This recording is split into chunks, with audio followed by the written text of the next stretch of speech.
Chapter 4 1. The digits on Liam Price's business card were dialed into my phone. I hit the send button, and the line rang 3 times before a woman answered. She had a thick African accent, but she was perfectly understandable. The address she gave turned out to be close to the suburb that Matthias lived in, but the actual building reminded me of a law firm or some medical conglomerate. The African woman that I had spoken to on the phone was tall and carried herself with a grace that was almost eerie. I say almost, because she also had athletic limbs that were definitely not eerie, but there was something odd about her that I couldn't pinpoint exactly. I finally chalked it up to simply not having met many African women.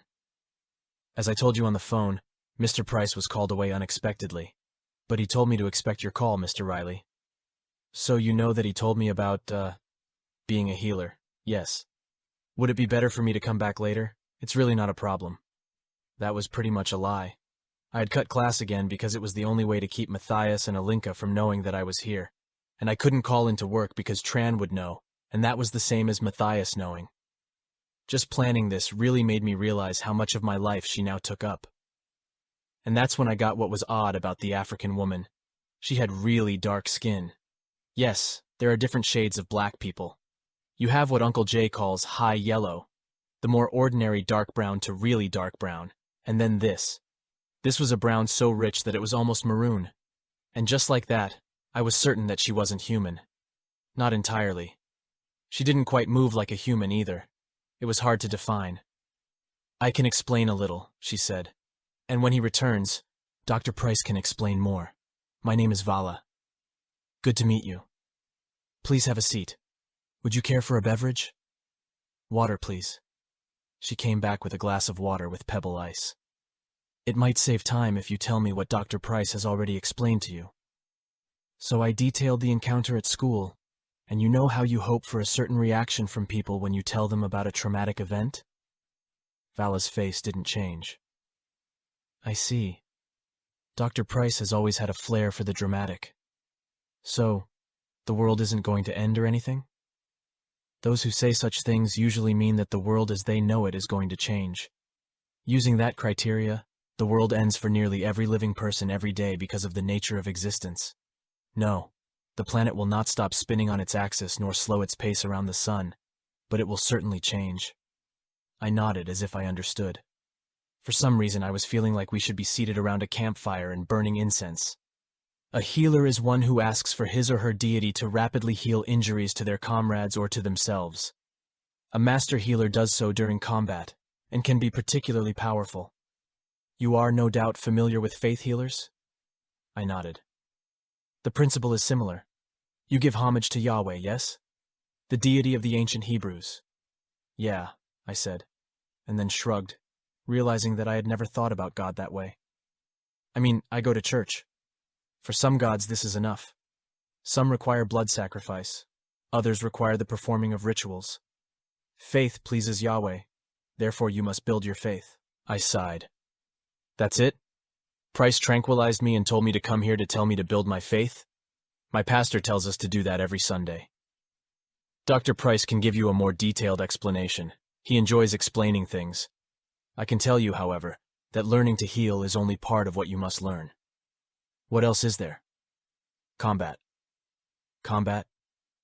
There are those who do not tolerate the existence of individuals who can undo bodily harm, or even death. They see such a person as a great threat to their interests, and for good reason. A healer is invaluable to anyone going into a dangerous situation. If you are tasked with dispatching an enemy, however, it would be greatly disadvantageous to you to have someone constantly counter your efforts through healing. Right. Well, that sounds like I'm going to get beaten up, and I've had just about enough of that. I stood up. Thanks for your time. I'll just see my way out. What made you decide to call us? She asked. General curiosity. You lie poorly. It's my friend. Actually, she's not even really my friend, she's just the symbiont. Yeah, wait, how did you know? Dr. Price informed me. Well, I think the symbiont might be dangerous. You want a way to undo any harm that she may inflict, a way to protect others. That is not unworthy. Ah, Dr. Price has returned. I looked around but didn't see or hear anything. It had to be 15 seconds later that I heard a car door open, and then shut outside. Price came in with a jingle of car keys, followed by a woman who looked exactly like Vala. She had a different hairstyle, and was dressed in a white button-down shirt tucked into blue jeans, but they were definitely related. "Mr. Riley," he said, "good to see you again. Don't think that this makes that whole tranquilizing incident okay, because it doesn't. Thanks to you, I got beaten up and kicked in the crotch by an angry football player. Then I had to explain things to the janitor when he found me in the bathroom. And he believed that a random man showed up and shot you with a tranquilizer dart? No. I told him that I had a seizure and fell." "I see," he said somberly. "Well, it seems things worked out. I trust Vala gave you more information about what we discussed?" I nodded. "Yeah, but look, it's not that I don't believe in faith healing, but I don't think I can do it." "Good, because you don't do it. God does." "I meant that I've never really been able to have faith like that." "Then you'll have to learn. Having grown up in the Christian culture, you are certainly familiar with the biblical stories involving faith. My advice is to study them. Immerse yourself in sermons on the subject. Bear in mind that faith isn't magic. Where the latter harnesses demonic power, the former relies on the work that Jesus did on the cross. So, magic is real?" "Indeed," said Price. "Technological and scientific innovations have largely taken its place in recent centuries, but yes, it is a craft, and as with any craft, there are masters. I'm not really sure I'm ready for all of this." "That's the healthiest attitude to have. In the end, it will come down to your level of faith. It's not easy work, but the rewards are there if you have a heart for serving others, as I think you do." My cell phone buzzed in my pocket.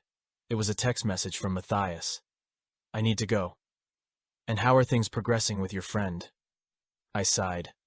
"Price, I know you have experience and all, but Matthias isn't a bad person. Neither is Alinka. I mean, yes, they're bad, but they're not evil in the way you probably think. Ilinka Olton, one of the 3 daughters of Nalk, Queen of Texas, renowned for paying special attention to the suffering of their victims. Ilinka is rumored to be the most sadistic, and yes, she is dangerous. You know that now, or else you wouldn't have come. Symbionts are also masters of manipulation, as I told you before. Don't let her push you into something that goes against your conscience, no matter what she promises you." I sighed. It's just so hard to believe all of this is happening, that it's all real. There are millions of these symbionts living amongst us, organisms that rely on coexisting within human bodies to survive. The progenitors of these organisms survived the flood of Noah by lying dormant within various animal species both on the Ark and in the oceans. You'd never know if you've interacted with one without special training and experience. Why would they hide? Come now, Mr. Riley. Tolerance is hardly a strong characteristic amongst us humans. How do you think they would react to creatures with the ability to crawl into their brains and control their bodies? This was unbelievable. I thought of all the movies that I had ever seen where monsters posed as humans. The Thing. They live. Did the people who make those movies know about symbionts? Were they symbionts themselves? Price smiled a little. It's not quite like in the movies. Once you've learned how to see through the various type of subterfuge, you'll wonder how you were ever fooled. And once you do see through them, you can't unsee. When you've learned to recognize their ways of speaking, the way they think, the way that they carry themselves, you'll become versed in recognizing them for what they are, even when they try to hide themselves. Some are better than others. In all likelihood, your Alinka would have avoided my notice entirely were it not for your slip of tongue. You'll teach me all that? He sipped tea. You should give this great consideration, Mr. Riley. This isn't a club, or an extracurricular activity that you can simply abandon if things don't work out the way you expected. This is a commitment. A doctor can quit practicing medicine, but if he's truly called to the work, then the desire to help people in pain is forever part of him. You're too young to understand what true commitment is, and if you are not in contact with the symbiont, I would suggest waiting a few more years before making a decision. Unfortunately, you don't have that luxury. Your training will begin Saturday. 2. What in the hell? Asked Jessica, looking at her slashed tires. Who'd do? She let out a deep sigh. This meant calling a tow truck and paying for a whole new set of tires, not to mention being completely late for school. Well, that was that. With her parents gone to work, She would just have to hope that the roadside service that came with the car insurance could at least get her to the automotive department at Floor Mart. She turned around and almost bumped into Matthias. Christ, you! Why are you just standing there? Why are you at my house? Because we need to talk. Jessica swallowed and clenched her purse. All of her martial arts training had prepared her for hostile confrontations with attackers both expected and unexpected. Why then should this girl, this skinny spoiled brat, make her feel so suddenly helpless? What in the hell could we possibly need to talk about? About you, said Matthias, her eyes changing color. And your trip to Alaska. 3. You have a call from Colin, mistress, said the secretary. Shall I tell him that you are unavailable at the moment? Queen Nalk Ram held out a hand, and the secretary gave her the phone. The masseuse immediately stepped back, folded a towel over his arm, and waited. Have you located Alinka? Good. Remember, no permanent injuries. I only want the extent of her power tested. You may humiliate her a bit if time permits. Goodbye. 4. I think you should be a superhero, Maddie, Tran said. Me and Chrissy were texting about it last night, and we thought that you could use your cool new abilities to get some fame. I even made a few costume designs. Here, look. She reached over the seat and handed Matthias the notebook. A superhero? Asked Matthias, taking Krista's J-pad and scrolling through the pictures. Uh-huh. You know, like those people who dress up in those stupid costumes and patrol parts of the city and feed hobos? Krista clarified. Except your costume would be hot. Matthias wrinkled her nose. But I don't want to feed hobos. You won't have to, said Tran.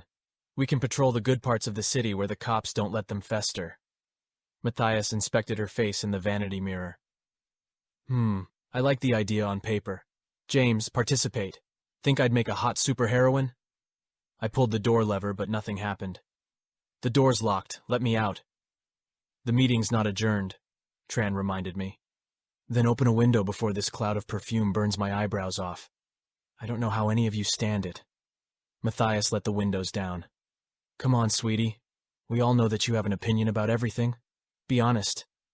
Think I could pull the hero thing off? I think it's a stupid idea.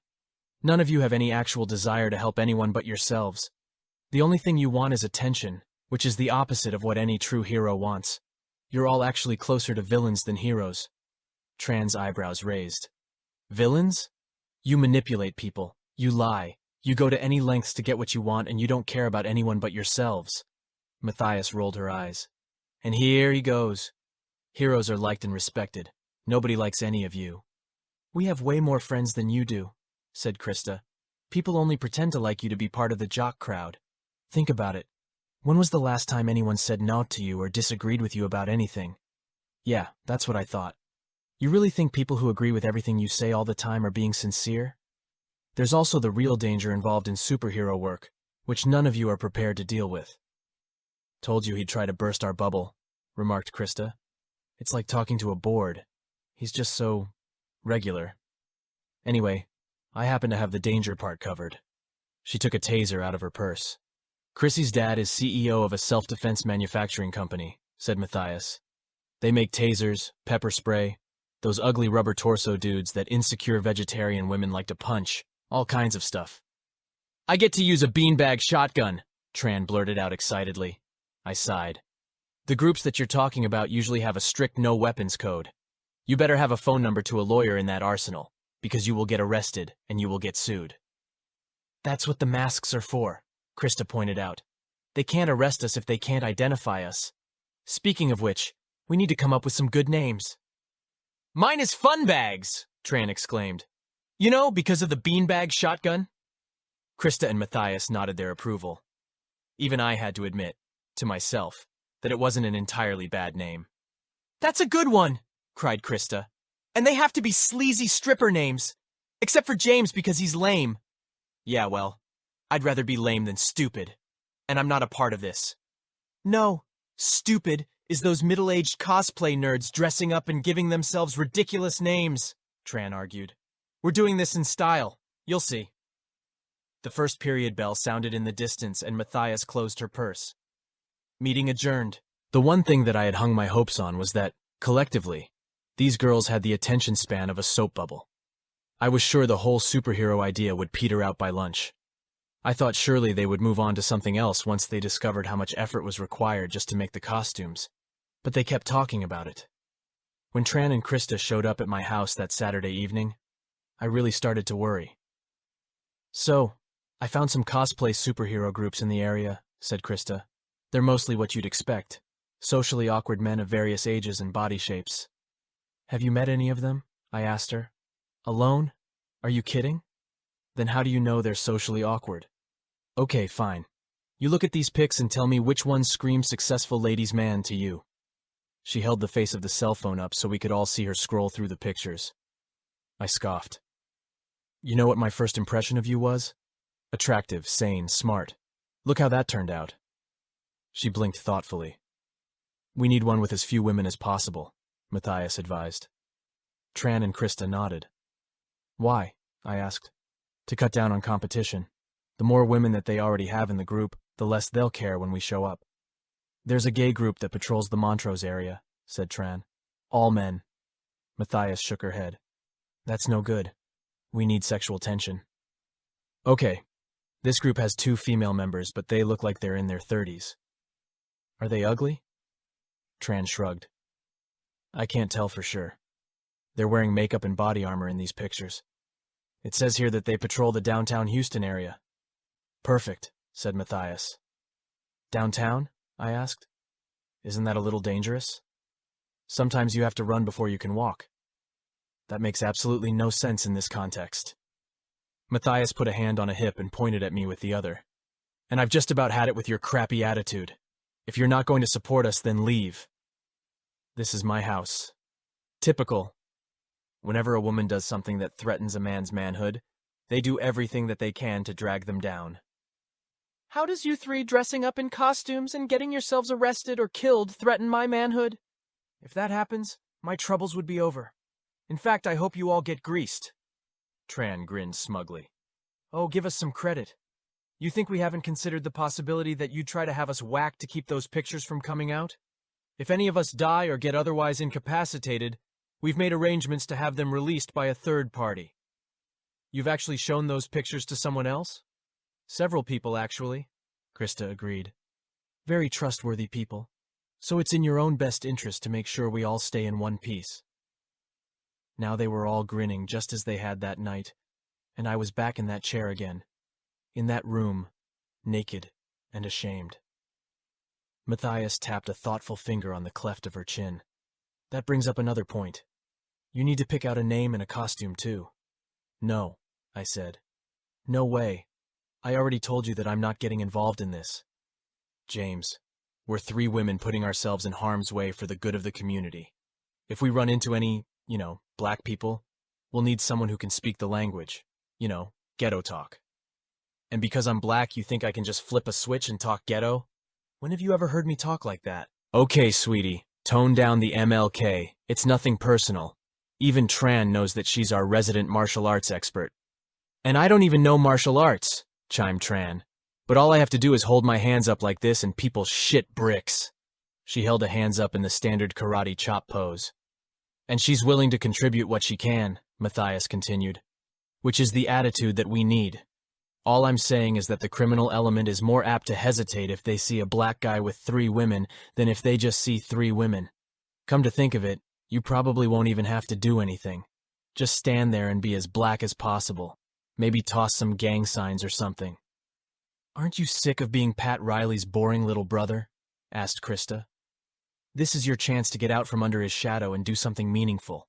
Something that might get you some recognition of your own. Saving people, feeding hobos. How does being a star athlete with multiple scholarship offers from major universities compare to that?" "That was weak," I told her. "James, you're a hopeless goody-goody," said Matthias. "It's one thing that I've learned about you. The whole reason you're even in this situation isn't because of the pictures. It's because you like helping people. It's why you want to study medicine when you go to college. Before I met you, I was eating at least 2 or 3 jocks every day, and more if I could. You saved them. What's so wrong about helping us save other people? And you know what? We're not even going to force you. We might not actually save any lives, but we're trying. We're putting ourselves out there. If you really don't want to be a part of that, Then that's your decision. You're missing the point. I do want to be a part of something like that. I just don't want to be a part of it with you idiots. Matthias's eyes suddenly blazed. Fine. I changed my mind. We are forcing you. Get a costume and a superhero name, or we'll shotgun those pics of your junk on every website we can find and every phone in our contacts list. This is what I get for trying to be nice and give you a chance to make the right choice. All right, let's go through the checklist, said Tran, tapping on her J-pad. We need gear, costumes, and cool superhero names. Maddie's house will be our base because it looks like the X-Men mansion, although we might need to look into installing some secret rooms. I'm going to add Token Black Guy to the list and cross it off because we have that now. Token Black Guy. That actually wouldn't be a bad hero name for you, James. It's not sexy, but it is concise. Can you guys think of anything else? We should wear cameras, Krista suggested. If we get some good footage, we can set up a MeTube channel and get really famous if something goes viral. Matthias nodded approval. Good.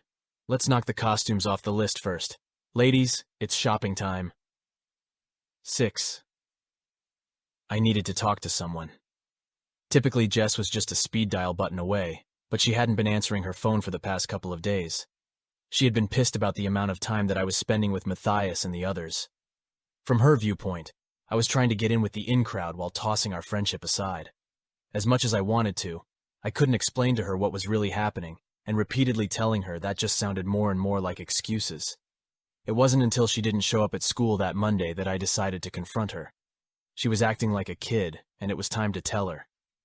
She lived a mile or two from us, so that Monday after school, I asked Matthias to take me to her house so I could see her face to face.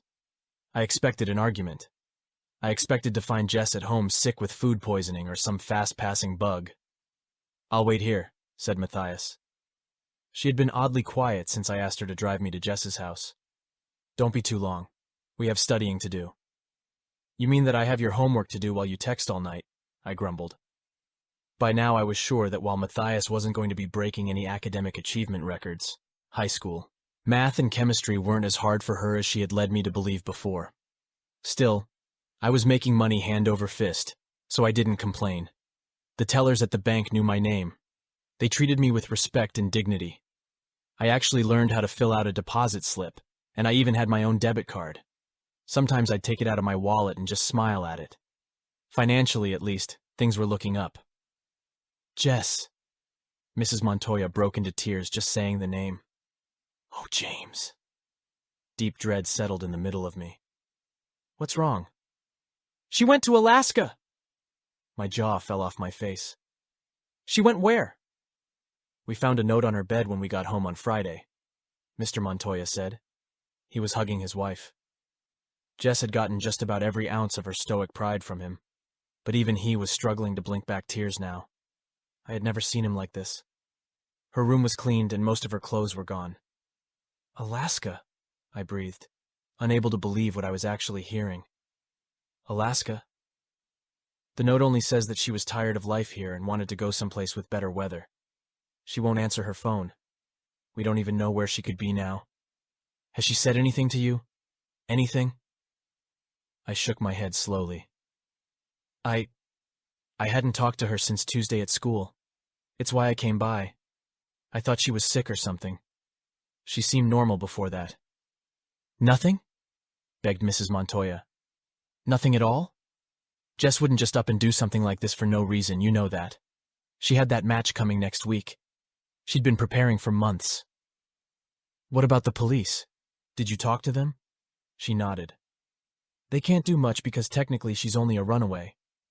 We'd go after her in the truck, but we don't even know what highway she took, said Mr. Montoya. What can I do? I asked. Mrs. Montoya put a hand on my face. Keep your phone close. Tell us immediately if she calls you, even if she doesn't want you to tell us. Please, and keep trying to get in touch with her. She'd talk to you if nobody else. Of course. When I got back to the car, I was dazed. Matthias had classical music playing loudly, Alinka's preference.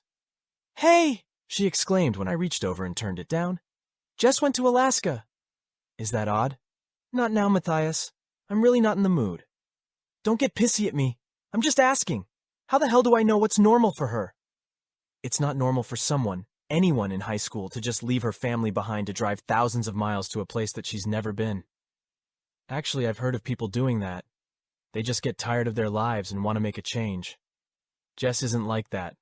And even if she was, Alaska? Hasn't she called her folks? She hasn't called anyone. That's what's so scary about it. Jess wouldn't just up and do this out of nowhere. Sometimes we just don't know people like we think we do.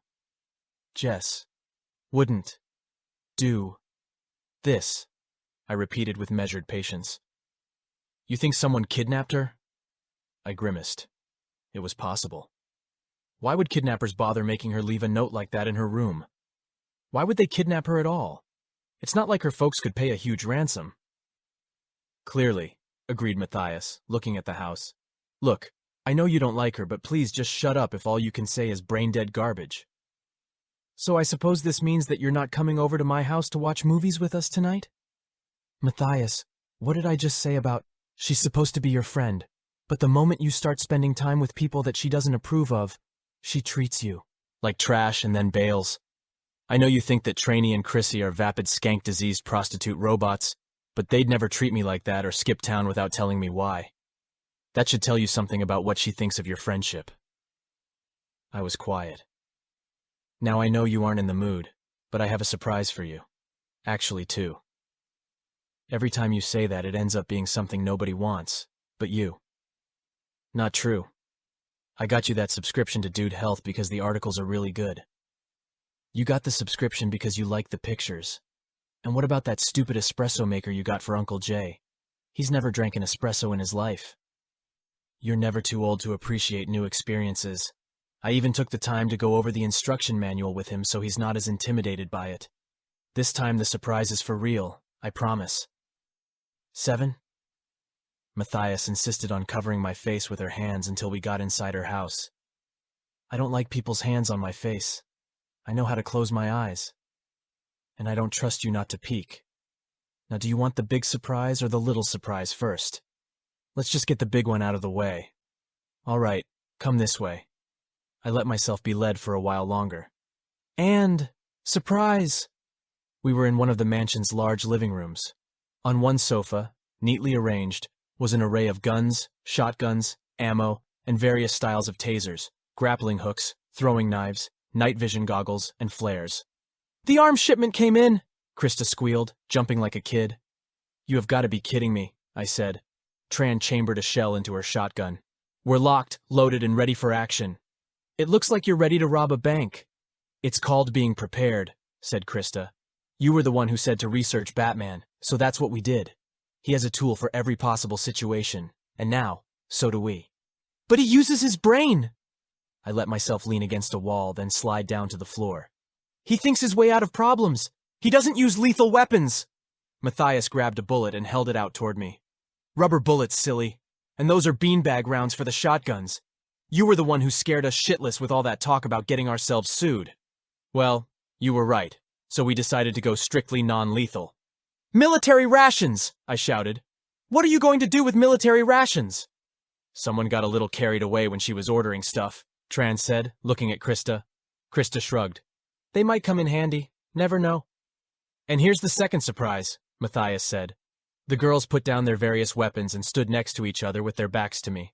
Matthias nodded, and they unzipped their billowy nylon jackets, then ripped the breakaway pants off their legs simultaneously. They each wore a black cardigan over dark red yoga pants.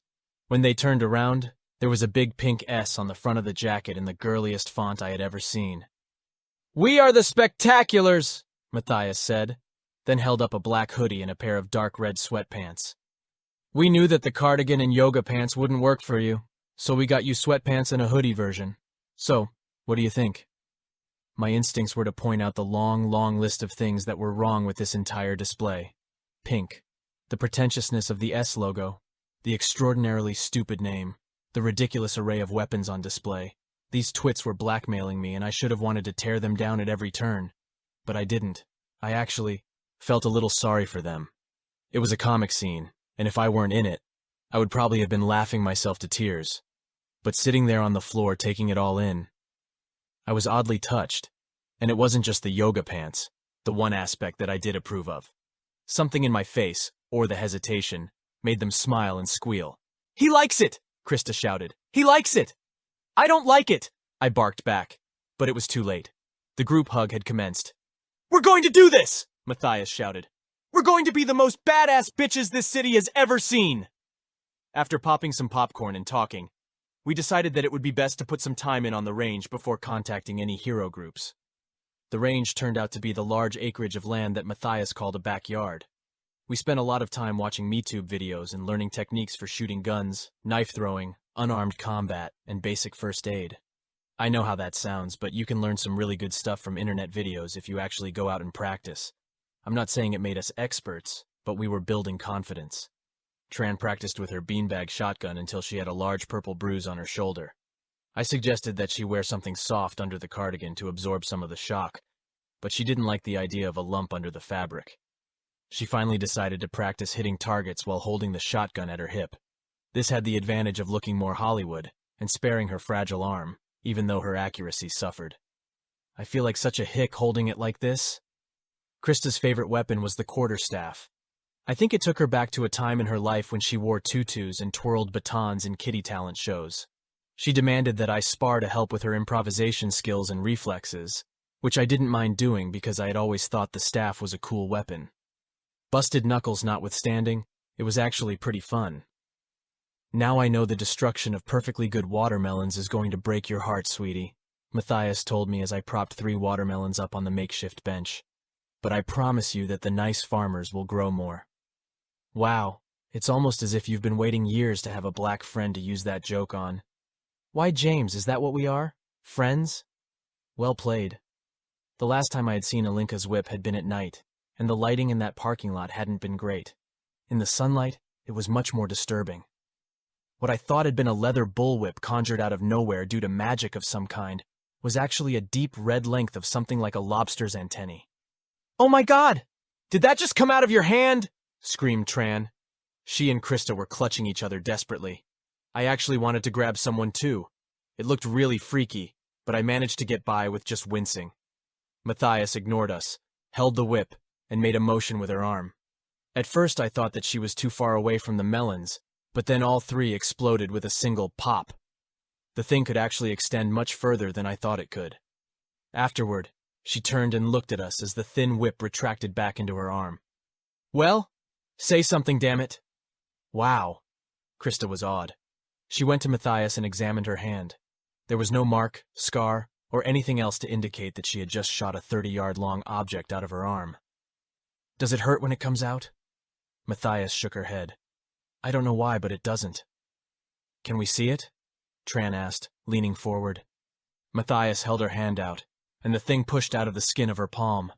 We all screamed. It retracted and Matthias yanked her hand behind her back. "Yeah?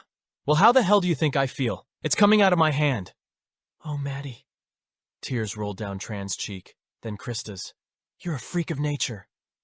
"Remember when I got that big boil on my butt and I thought my life was over?" Krista asked. "I thought that I'd never be able to go to the beach ever again. But you didn't give up on me.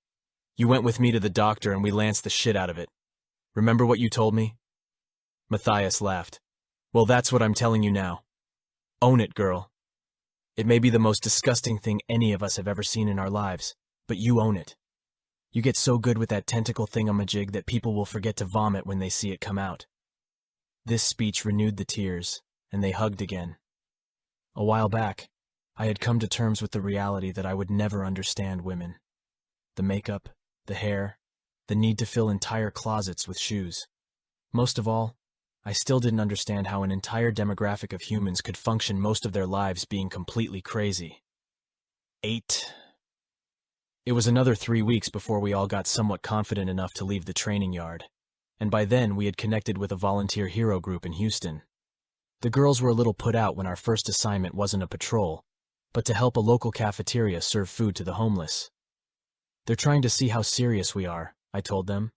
"If we can't handle doing this, then how can we expect to be trusted on the street?" Tran, Funbags, placed a heaping ladle of potato salad on a man's plate. "How does feeding hobos all day translate into being able to kick the Russian mafia's ass?" "It doesn't, not directly," I said, trying to keep my voice down. "But this shows them how serious we are. This is just as good as taking out criminals. Actually, it's better.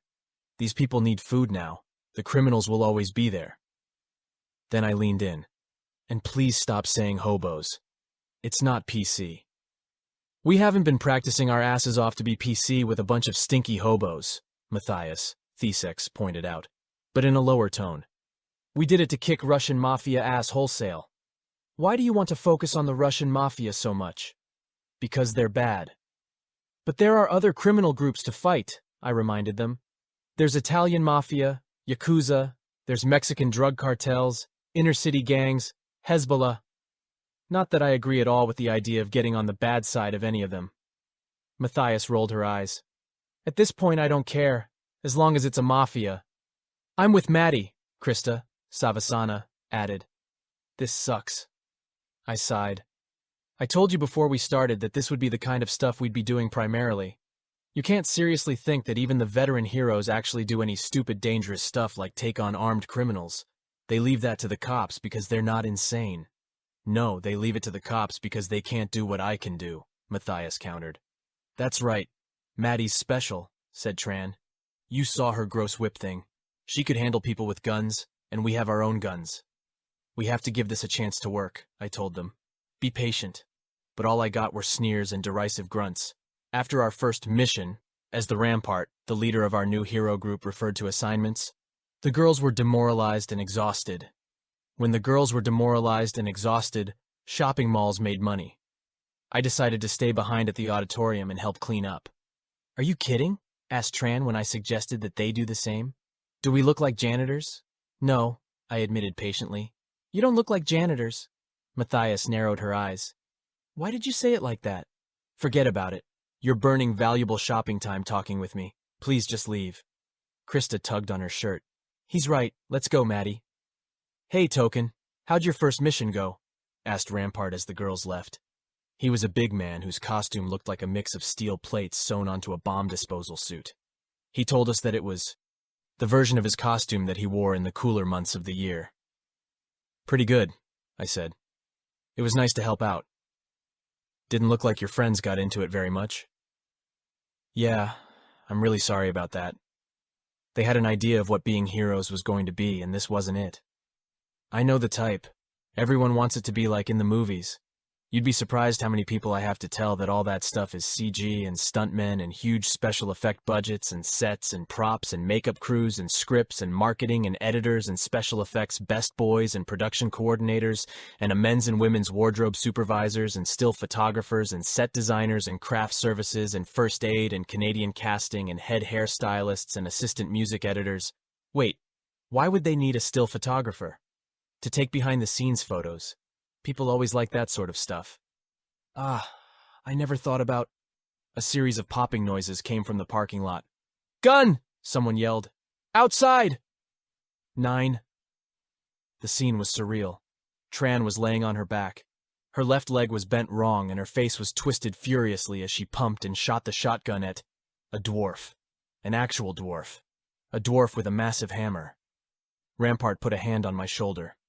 Kid, you see your friend shooting at a midget holding a massive hammer, don't you? Yeah. Oh, thank Christ. I forgot to take my meds this morning. He charged at the little man, who smiled politely and twirled the hammer casually. The backward strike sent Rampart flying into a parked van. Hello, Will, Whirlwind shrieked when she saw her husband get knocked into the air. She was a solidly built woman who wielded dual crowbars.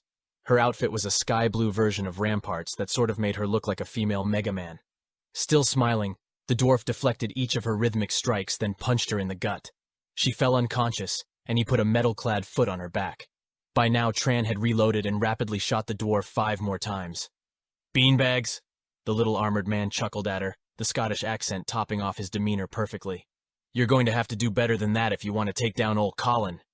Tran was clearly terrified now as she desperately tried to put distance between the two of them. With one leg completely useless, however, she was barely moving anywhere. Seeing this jolted me into action. It wasn't until I got close enough to get his attention that I realized that I didn't have any weapons. I was so paranoid about getting shot out of hand by an overzealous cop that I had elected to not carry one. Then I remembered the can of pepper spray that the girls had finally talked me into carrying in case of unruly dogs. Well, hello there, lad.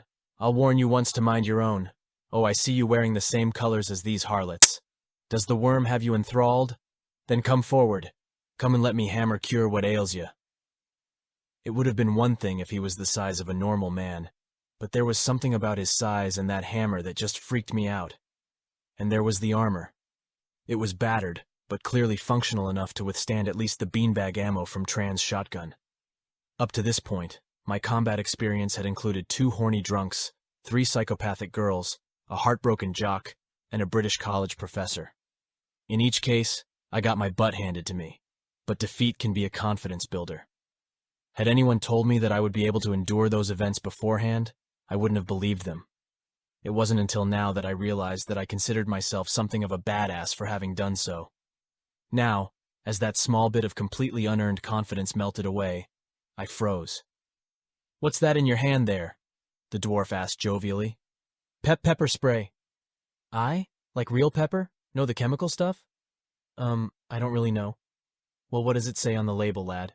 I squinted at the tiny writing on the can. "Made from 100% fresh locally grown ghost pepper. Support your local botanists. Hand it over, please."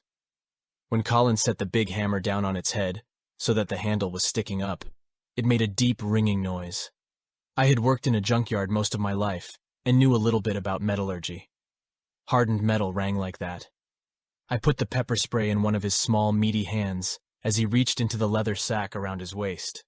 He carefully unwrapped a burrito with his teeth, sprayed the end of it with the liquid, then took a bite. Not bad. No as much kick as me own homemade stuff, but tain't bad. Don't you hate it when they don't give you the condiments that you need to make a sorry meal taste passably good? I nodded. You don't have a look of an enthralled man. Wide fish eyes they have. You love the lass, don't you? Matthias's legs were sticking straight up out of a large garbage container. One of her shoes were missing. "Ah, young love, then you're lucky. Worms can be loyal if you can tame them, but they've a tendency to attract trouble like any good woman." "Worms? You mean symbionts?" "Aye. She's just an acquaintance," I said dazedly. "Then why you come out here to face old Colin down with nothing but a wee bit of spray? Sure and you don't aim on using those dainty nerd hands to defend yourself?" Krista groaned softly. She was curled into a ball with both hands between her legs. "I really don't know what I was intending to do, sir," I said. The dwarf barked a laugh. "You're brave. Not very smart, but brave. I like ye, lad. Tell you what, since you helped an old dwarf with his breakfast, I'll give ye a pass." "Really?" "Aye. Me business here is done anyway. Now go and see to the women." He hefted the hammer over a shoulder, and I watched him go leisurely to a big blue dually Chevy. He tossed the hammer into the bed, opened the driver's side door, pulled out a little metal stool with a rope attached, and set it on the ground. When he had climbed into the driver's seat, I saw a little hand reach out, grasp the rope, and yank the stool back in. He let the window down and waved as he turned onto the street. Getting Matthias out of the garbage was the toughest part. The question of how it happened was partially answered when I laid her on the ground. The whole left side of her head was purple, the left shoulder was clearly out of socket, and the fingers of that hand were bent backward and crooked. She came to when I touched her face. Jameth?" I nodded. "Just lay still. You're really beat up." My thit is in ruinth." "How's Alinka?" I think these out cold." "Do you remember what happened?" "Midget, a crappy midget, opened the door and pulled me out of the car ath we were about to leave. Crithy got out and cuthed ath him, but he uppercutted her in the hoo-ha. Her feet came off the ground. I got my whip out, but he hammered me like a Mario brother. Oh God, my fingerth.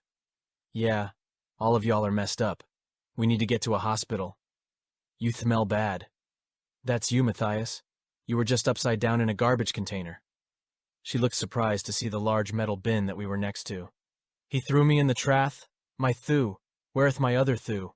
Why doeth my mouth feel funny?" "Your jaw looks broken, and some of your front teeth are gone, but I don't see your other shoe anywhere."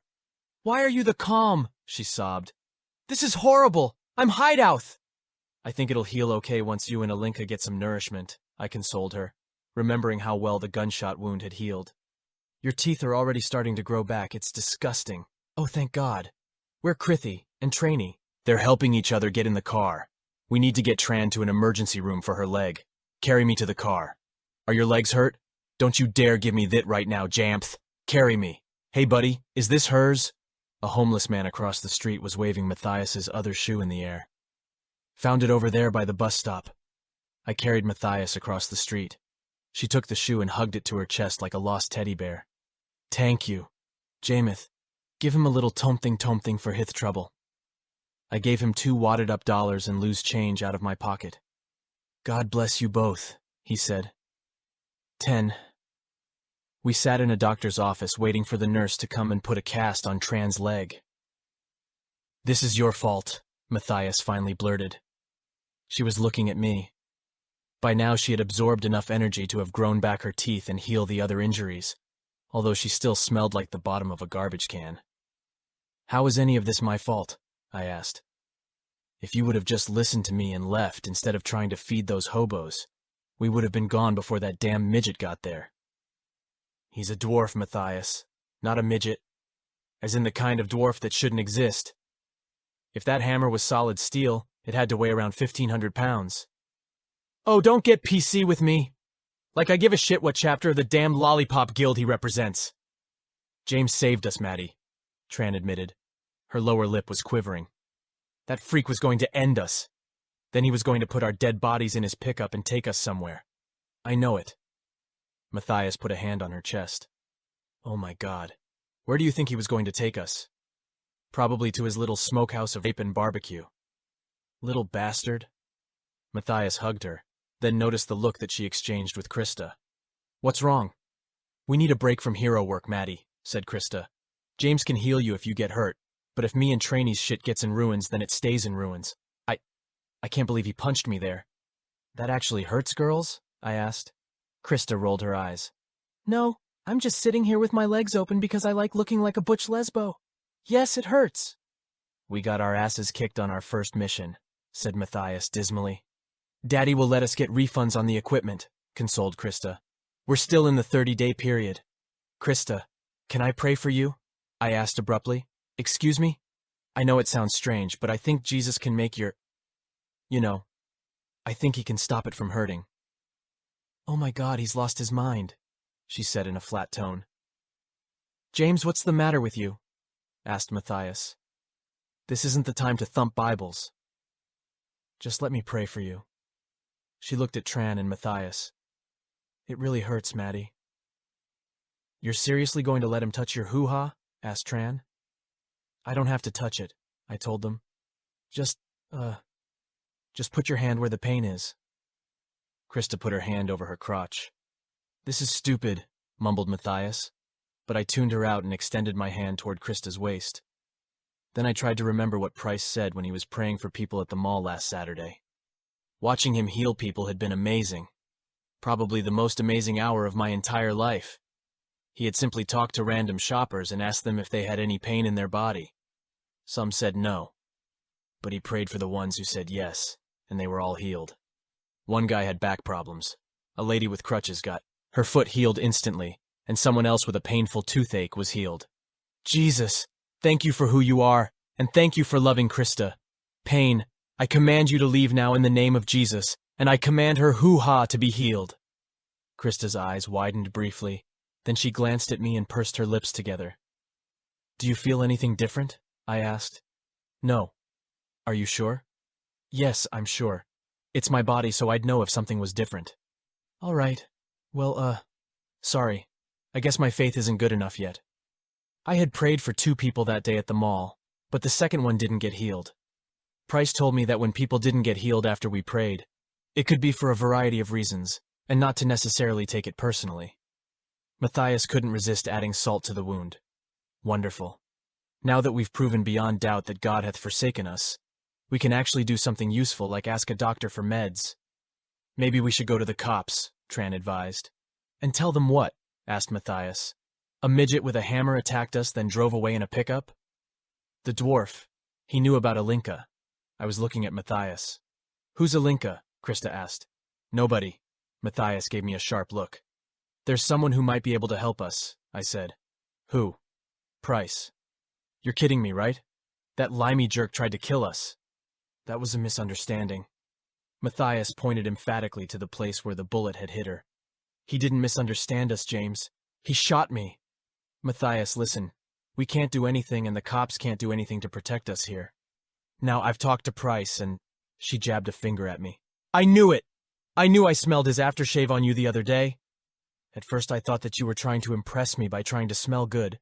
Then I thought that maybe you had given up on girls and turned homo. But all this time you've been canoodling with the enemy. You thought I was into men because I smelled like aftershave? Don't say that like it should be obvious that you were straight. Meaning what? Meaning I've never seen you talk to any girl but what's-her-face, and she doesn't count. You've been constantly surrounded by 3 beautiful women for the last 2 months, and you haven't shown an interest in any of us. All I'm saying is that maybe you shouldn't think it's all that strange when people get the wrong idea. Beautiful women? Do you know how stupid that sounds? All 3 of you are psychopaths. She shrugged. Maybe you're not completely gay. Maybe pre-gay. You're definitely on the runway waiting to be cleared for takeoff. The captain is telling people to turn off their cell phones. I shut my eyes for a moment, then spoke with measured patience. I wasn't canoodling with Price. He offered to train me to be a faith healer. Matthias exchanged looks with Tran and Krista. So that's what this sudden spike in Jesus freak is about? Our lives are coming apart at the seams and you want to become a televangelist? I sighed. I'm going to talk to Price about this. He might be able to tell us more about what's going on because I doubt dwarves just pop out of nowhere and attack high school girls at random. Tran's voice was meek. When did you get shot, Maddie? 11. When we left the hospital, I drove while Matthias told Tran and Krista about Alinka and our first encounter with Price. There were the expected gasps of shock and awe, but since they couldn't quite wrap their heads around the concept of Alinka yet, I got most of the credit for saving Matthias. I had the girls wait in the car when we got to Price's place. Vala answered the door and bade me enter by way of standing to one side. Price was kneeling next to a man lying on a sofa. His hand was missing at the wrist. Thank you, Father, for restoring Val's hand, Price said. And as I watched, the hand, well, it didn't grow precisely. It materialized. Remember how Marty's hand started to disappear in Back to the Future?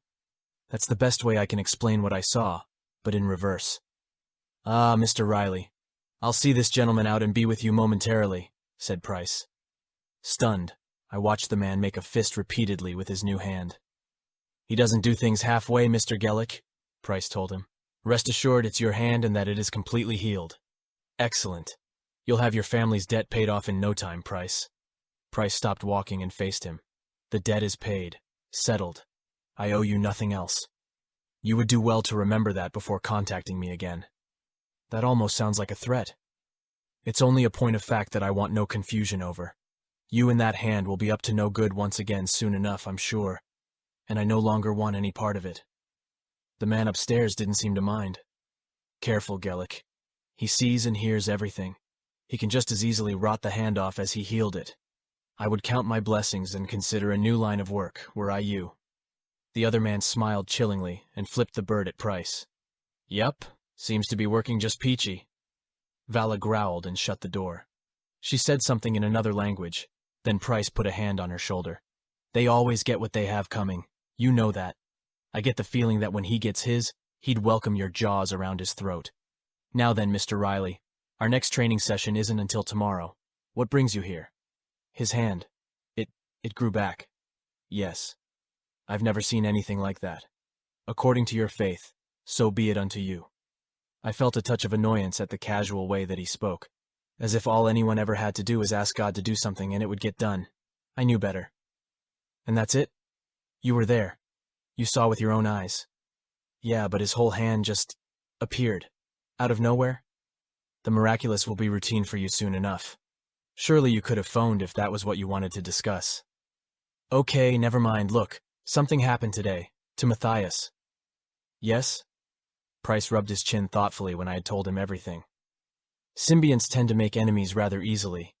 She's either done something to the dwarf, offended him in some way, or he was hired to attack her. Although if the former, he wouldn't have left her alive. So I'd wager that he's in someone's employ. Someone hired him to beat her up? Price shrugged. It's not unheard of. Although if he was meant to deliver a message, his employer should have been upfront with their identity so that she would know whom she had offended. You're certain that he didn't drop any names? No, he just showed up out of nowhere, beat the snot out of them, then drove off in his truck. Very odd. It could mean that she is still in peril. What will you do? I scoffed. I'm doing it now. I came here hoping you could tell me what to do. Keep calm, Mr. Riley. Ordinarily, I would suggest that someone in your position abandon the symbiont. Whatever trouble she's in is bound to result in collateral damage. That puts you and anyone else she is close to in danger, as you learned today. He held up a hand when I opened my mouth to speak. But since I know that isn't an option for you, I suggest that you take careful measures to watch your back, and understand that it would be wise for you to stay out of the way if she is attacked again. You are far from prepared to face a dwarf. That's it? All we can do is just wait for him to show up again? I tossed my hands up and turned to leave, but Vala put a hand on my shoulder. She then went to Price and said something in his ear. It was short, and afterward he looked at her over the rim of his glasses. There is another option. 12? You have got to be kidding me, said Matthias. I don't see what choice we have, I told her. Why can't I just keep staying with you? And put Uncle Jay in danger? No way. It just doesn't seem right that you would take that choice out of his hands. The right to choose our destiny is part of what our American forefathers fought for. Matthias, if the dwarf comes after you again, I can almost guarantee that you'll be better off here. Price has 2 friends. I think they're like his bodyguards or secretaries or something. They're hardcore. You're telling me to trust the man who tried to kill us? I pinched the bridge of my nose, then looked at Krista and Tran sitting in the back seat. Can you guys help me talk sense into her, please? Chrissy told us what you did, Tran said. You healed her hoo-ha. I turn around in the seat, looking at Krista. But you said nothing happened. She bristled. Is all the pain that you had really gone? Yes, okay. Just heal Trainy's leg. I was flummoxed. It worked. The prayer had actually worked. I'm Catholic, Tran said. If it helps. She had been riding with her casted right leg across Krista's lap. The femur had been snapped and she was looking at months of recovery time. I don't know if it makes a difference. Matthias folded her arms, and I guessed that there might have been a discussion about this while I was inside talking to Price. I extended a hand toward Tran's cast. Leg, be healed in Jesus' name. Almost immediately there was a low, meaty pop, and we all jumped. It's warm. My leg is warm. My hoo-ha got warm too, shouted Krista. That means it's working, right? I shrugged. I don't know. I guess. The pain is gone. Can you move it? I asked. Not with the cast on. Help me get it off. Wait. Maybe you need to get a professional to do that. But the pain's gone. I think it worked. Just go to the doctor tomorrow. I can't wait that long. She hit the cast with the butt of the shotgun over and over. I grabbed the cigarette lighter and tried burning it off while Krista stabbed at it with a pen. Nothing worked. This thing is like concrete. Tran's eyes lit up. Concrete, that's it. Help me out of here. We got her out of the car and onto the sidewalk. She waved us away impatiently. Give me some room. Give me some room. Like some kind of broken, tragic ballerina, she raised the bulky leg up. The evening sunlight shone gold on the cast, and the grimy toes sticking out of the other end. Trainee, maybe this isn't such a good...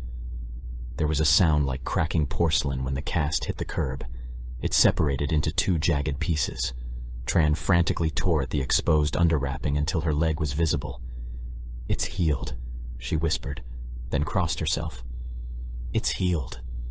She and Krista were looking at me now, but not with the usual derisive expressions of girls who thought that every guy who saw them harbored a desire to sexually assault them. This was awe. Give me a break, grumbled Matthias. 13. Price didn't apologize for shooting Matthias, but was otherwise cordial enough. Would you care for a drink? Tell him I said no. She wouldn't come out from behind me, and I wondered why Ilinka hadn't shown up yet. Tran and Krista were huddled together behind her. She says no, I said. Yes, I heard her. Miss Raptis, our previous encounter notwithstanding, you have my word that no harm will come to you on these premises, unless you or the symbiont instigates a confrontation. You are as safe here as anywhere. Tell him I said that I don't trust the word of people who shoot little girls. But I thought you were a full-fledged woman who endured a menstrual cycle, I reminded her. She pinched my arm. Matthias, please just talk to him. You're being ridiculous. She poked me in the back with a finger. I rolled my eyes. Matthias says blah blah blah. Very well. I offer you what protection I can, provided you abide by the following conditions. You will be locked in your room for your own protection. However, you are not a prisoner.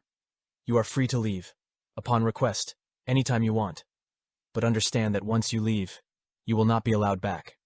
I will not endanger my colleagues needlessly. I'm certain that Mr. Riley and your friends can make arrangements to have your academic assignments and any other necessary items brought to you. You want to keep me locked up like an animal? She bleated. Animals do not have the freedom to leave whenever they choose. You do. Condition 2. James is to be your only visitor. I won't have this place turned into a hangout for teenagers.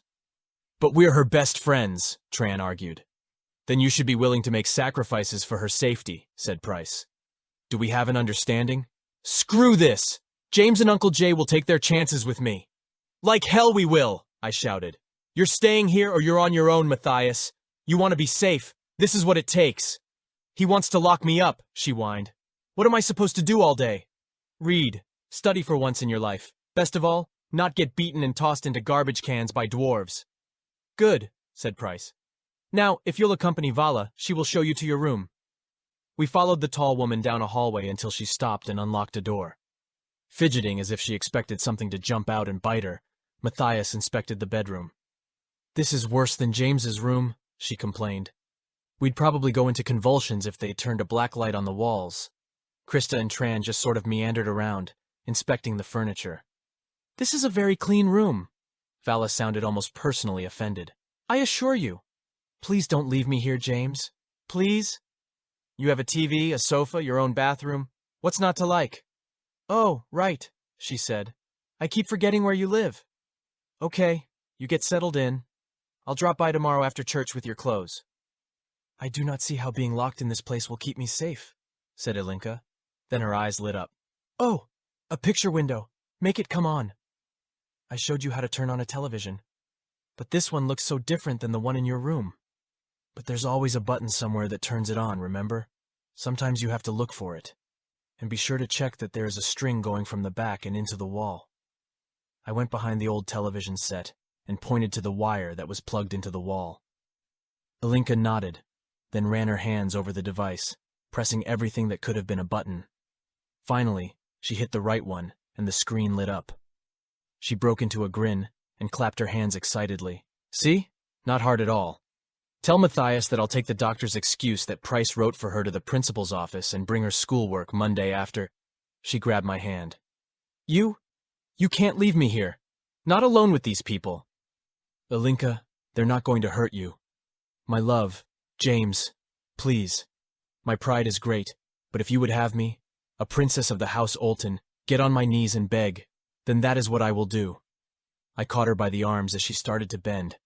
Stop that! There was real desperation in her eyes, and I realized that she was really afraid to be here alone. Fine, but I'll need to explain things to Uncle Jay. Her embrace was desperate.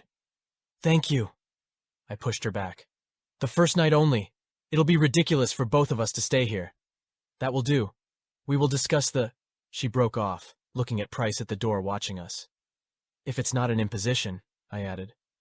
Not at all. As I said, you're welcome to come and go as you please. Ilinka made a quiet little hiss but stayed behind me. 15. I'm young. I don't have a lot of regrets, but the ones that I do have literally all involve Matthias and Ilinka. Do I regret telling Matthias about her flat tire that day in the parking lot and subsequently being dragged into this nightmare? Most of the time, but I'd like to think that decision probably saved some people from serious long-term injury. I don't know what her mind-draining powers actually do on a medical level, but anything that leaves someone unconscious or mentally drained is generally never healthy. Do I regret spending an hour teaching Ilinka how to use Matthias's phone to text me? Yes. I didn't think it would be a problem because when I taught her how to use the computer keyboard, she complained about how she would rather speak than use such a clumsy device. But it is a problem. She's only been by herself at Price's place for one day, and she's texting me every 2 minutes. And has anything she's texted been important or worthwhile? Of course not. Her last text said that she heard a noise in the hallway. The text before that said that her toe hurt. The text before that was an apology for butt-dialing the text before that, which had been gibberish. Clearly, I had not properly explained the concept of butt-dialing to her. It's called butt-dial, not butt-text, Ilinka. Your butt can't type on a keypad. I'm certain that mine did. She was sitting on the bed with her legs crossed, looking girlish in Matthias's oversized pajamas. Wait, did you actually rub your butt cheek on the phone? What else is there to do in this accursed room? I don't know. Push-ups? This house reeks of murderous intent.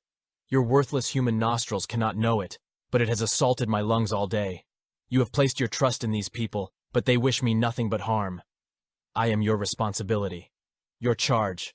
You have no inkling of how terrifying such a scent is, and it's clear that you don't care. I haven't even relieved myself. Wait, you haven't gone to the bathroom at all today? Of course I haven't. She pointed at the bedroom door. They are waiting for me to make myself vulnerable. They aren't.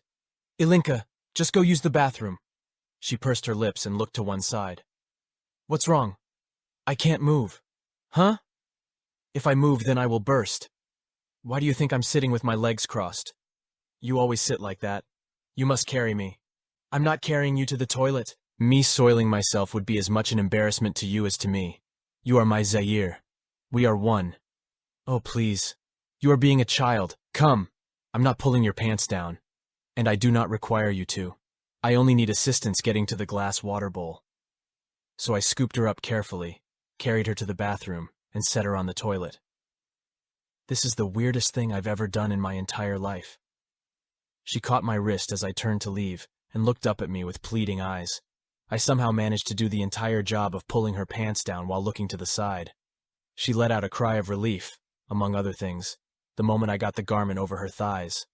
I closed the door to the restroom as I stepped out, knowing that it would take years to bury the sounds that I just heard into my subconscious. Matthias came out a short time later, walking straight and dignified. She picked up her phone, turned the TV on, and sat Indian style on the bed. Everything come out okay? I asked. She muted the TV. James? Yeah? I understand if this is confusing for you. If you have any questions about what just happened, ask them now, because once you leave this room, it will not be spoken of again. Ever. If any inkling of what just transpired in that bathroom gets out, I will first and foremost deny it. Then I will remove your balls while you sleep, and slow roast them in that new espresso machine that I got for Uncle Jay. Do you understand? I think so. And do you have any questions? Take a moment to think about it. Nope. Your balls. No questions. Good. Hey, it was just as embarrassing for me as it was for... She held up a finger. Don't you dare finish that sentence. Whatever. Can we just do our homework, please? She watched me for a long moment, then took out her cell phone. After fiddling with the screen, she showed me the face. It was the picture. The one of me on the floor at her house. The blackmail picture. We've been through a lot since I took this, haven't we? I was quiet. She pushed the delete button. Why? What do you mean, why?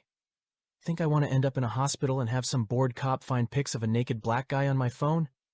But don't think I didn't mean what I said about your balls, because I did. Fine. Good. Now I'm ready to leave. What? I can't take it here anymore. You've only been here 2 days. This is no way to live. I'm too scared to use the restroom, I'm not sleeping, and daytime TV sucks miles of ass. I know you did a lot of diddling to get me here.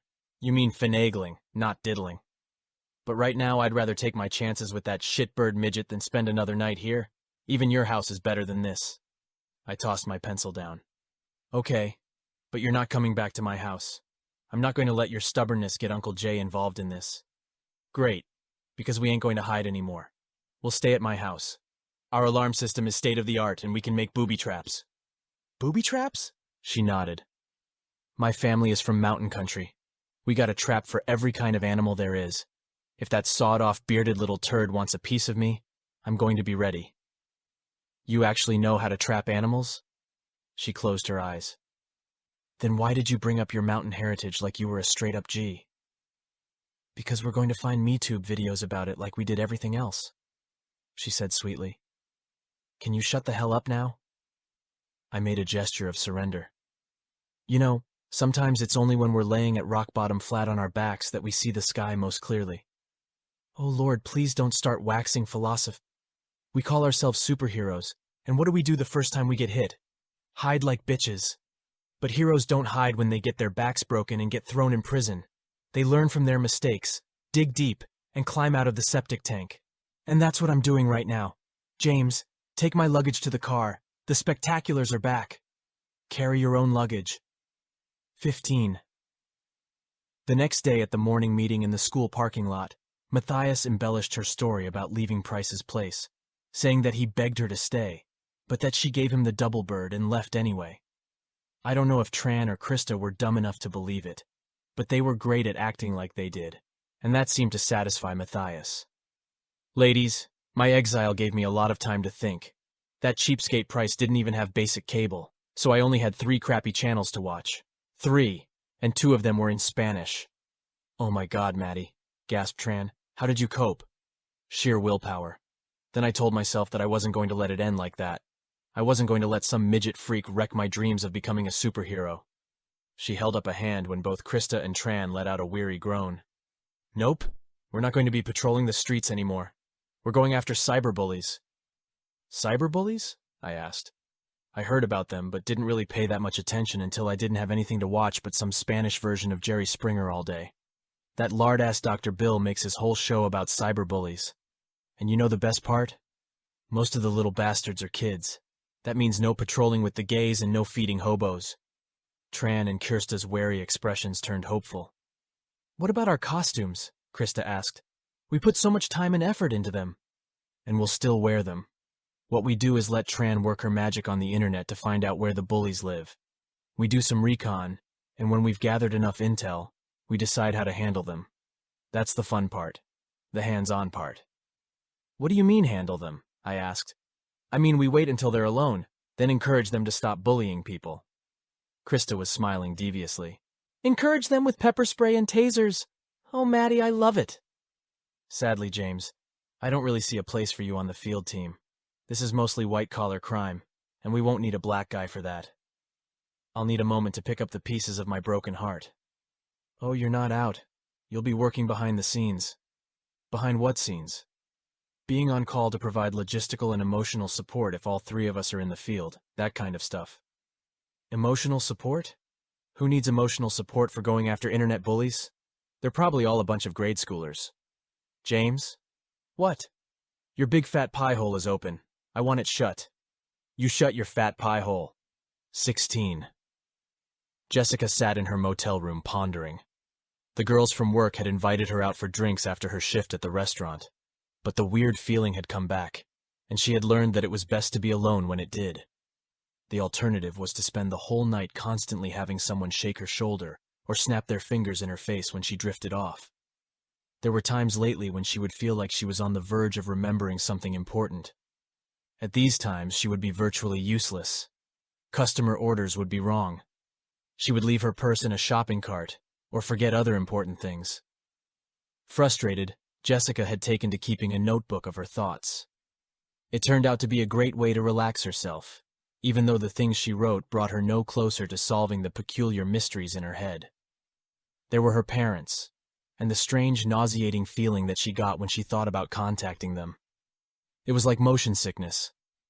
That was as much detail as she could grasp, before the memory floated just out of her reach like a dream upon abrupt waking.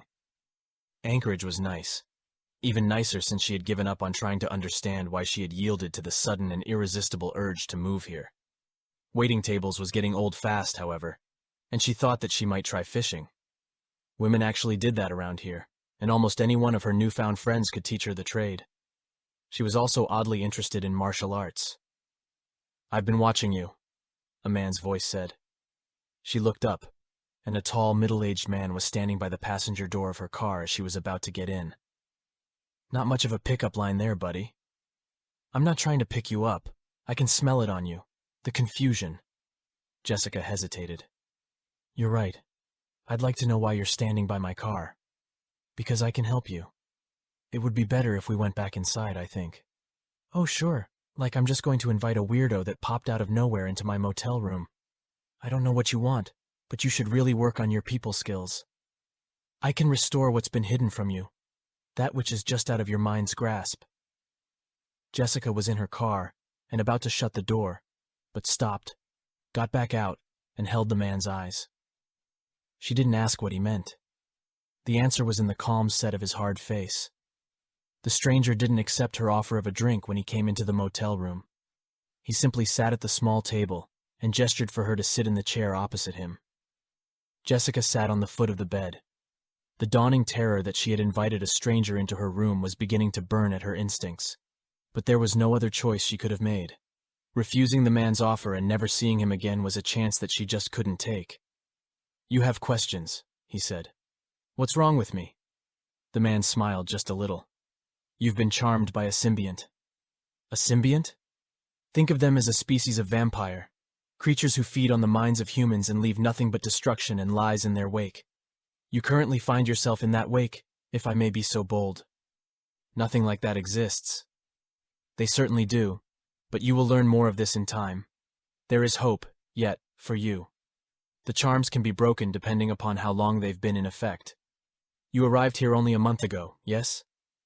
Jessica found herself surprised that she believed him. He was definitely a 10 on the scale of creepy, but that strangely added credence to what he said. She surely would have trusted him less if he had been charismatic, or even a Joe average. The fog in her head was disconcerting, so surely a disconcerting person would be able to help her with it. "So, that's not too long?" "I would not be here if it were. No, I can shatter the scales over your eyes. I can even arrange it so that you won't be charmed again." "And what will all of this cost me?" "Oh, a paltry price. A small service. You may one day even come to think of it as a blessing." "Christ," Jessica murmured.